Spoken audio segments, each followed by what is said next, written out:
project, we really wanted to work with claymation, but we noticed a problem with most claymation, that it didn't look quite realistic and lifelike as we would like.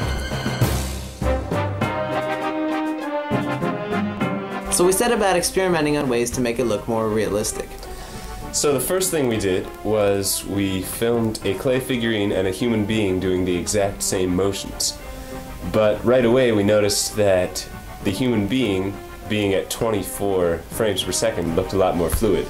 So we wanted to reduce David, who was our human being, his frame rate down to 10 frames per second, so that we'd be looking at the same frame rate when comparing the two. After we slowed it down though, it still didn't look right. So we slowed it down even more until we were looking at it frame by frame, and we noticed something. On David's clip, there was a motion blur, and on the clay clip, there was not. And that's because when you're doing claymation, you're taking individual still frames. So we had to do some research on motion blur. Oh, did we research? And the first thing we learned is that motion blur is the apparent streaking of motion. Motion blur occurs because of the mechanics of film. While the shutter is open, motion occurs, and so all of this motion is captured within one frame. This caused streaking and blurring in the direction of motion.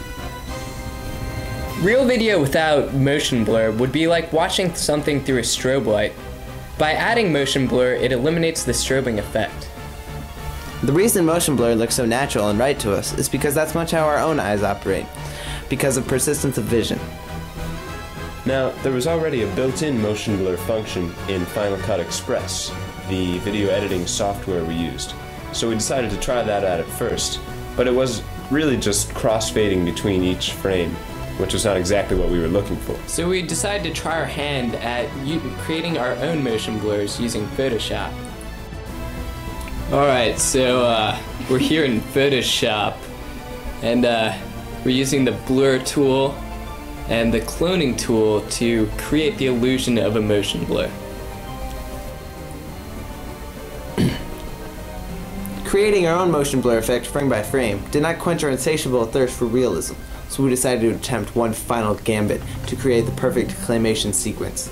We combined our motion blur effect with that of Final Cut Express to create our final product.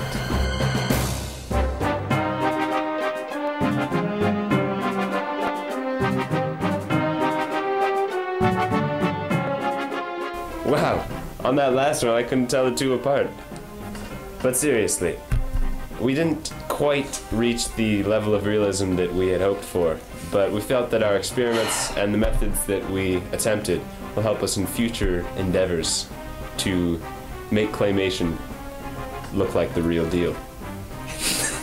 The real deal.